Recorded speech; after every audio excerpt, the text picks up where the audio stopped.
wanted to come on here really quickly and to talk about baggage and how it affects us spiritually. So,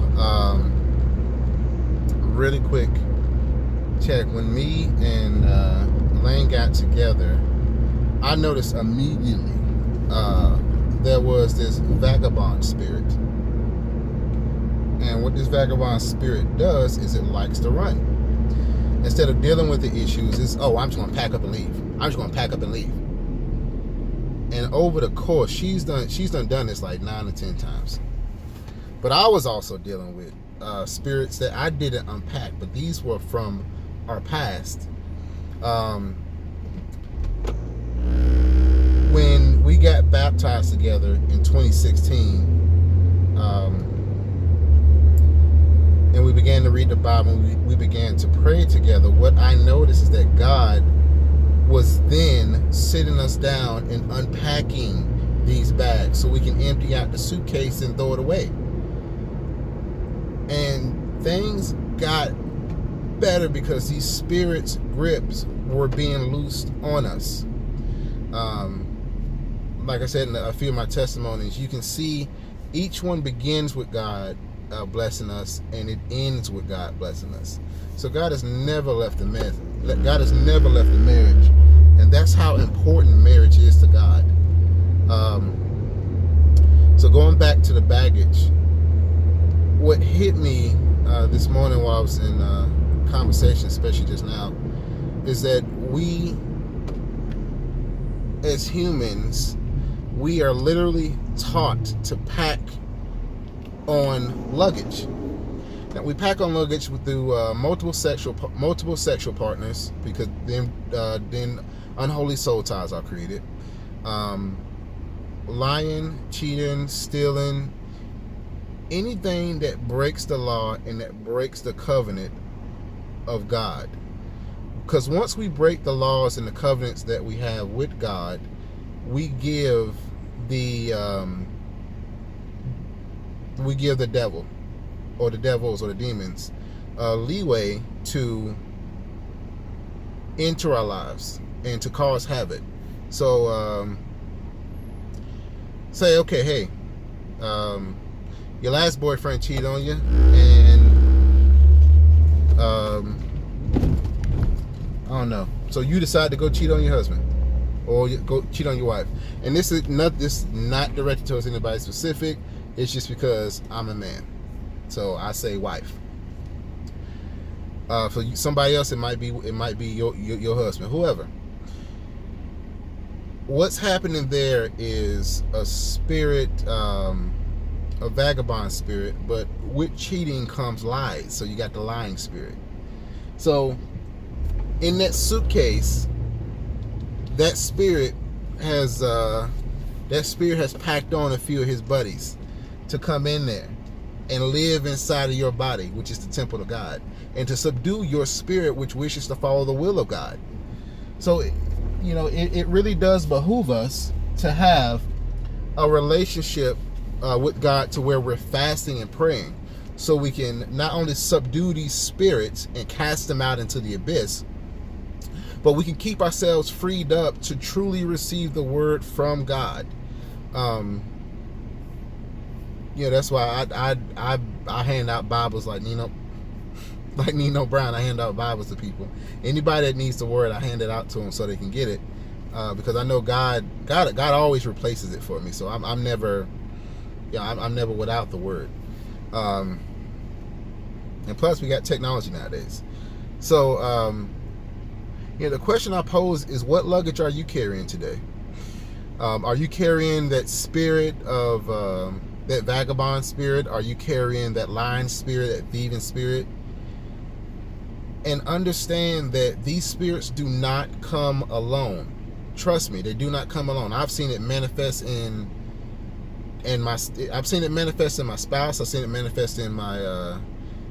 my mother. I've just seen it constantly manifest in women, like all these different types of spirits. I've seen it in men too. So it's just not you ladies, it's guys too. I've seen it manifest in both. But it just depends on what is afflicting that person. Because when you start fasting and praying, you want to break down, why are you doing these things? Revisit that person that touched you. when you were 5 years old. Not saying I got touched. I never got touched in my recollection. But I'm saying revisit that person that touched you when you were 5 years old. Break down what spirits were afflicting that person. Because what was afflicting that person that touched you at 5, those spirits transferred onto you. What happened was you went through a bonding process or a ritual process, so to speak, when they molested you. Because they left a scar, or they opened up a wound for the spirits they had in them to transfer into you. But over your years, they've just been inviting. They've just been inviting more people, more demons into you. And it turns into this big party until you end up in like this mental hospital at 35 years old or 40 years old, I don't know. And then you got people telling you that you're crazy. You're not crazy. These spirits they've had so long to manifest in you that now they're affecting your physical.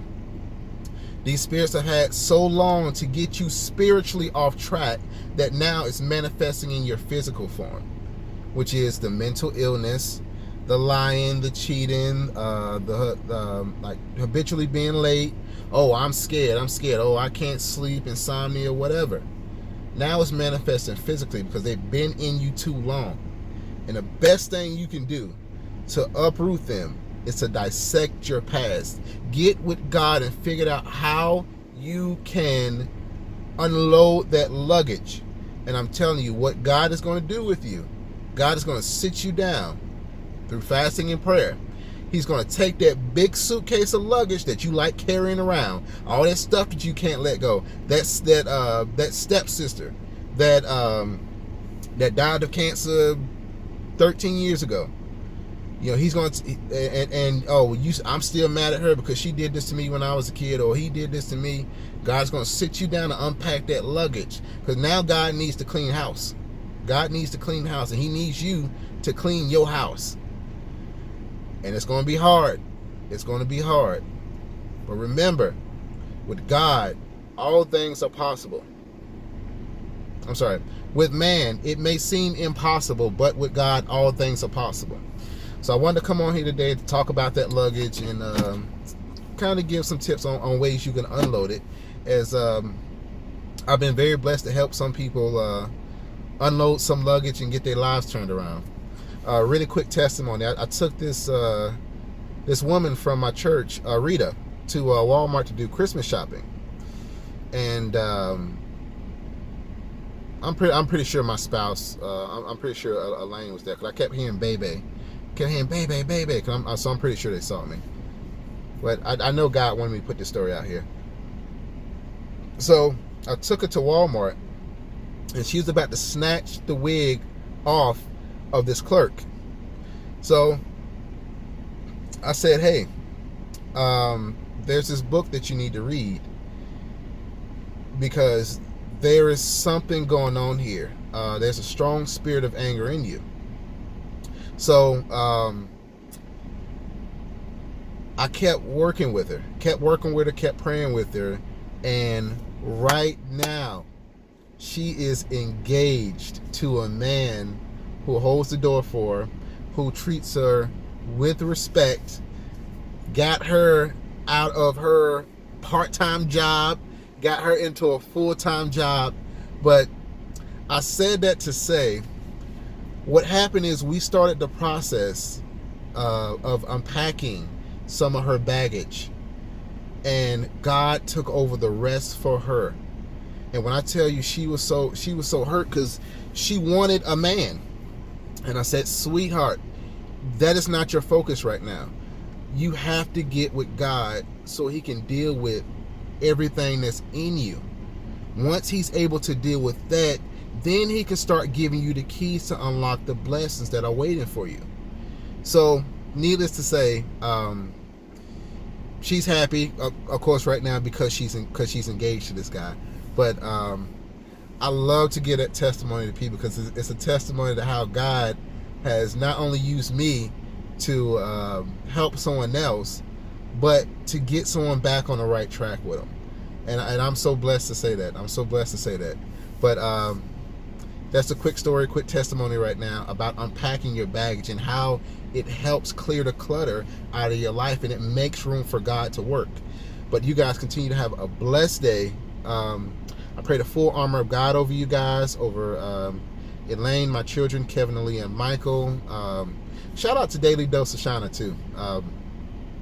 You guys have a blessed day, man. Remember to always stay with God.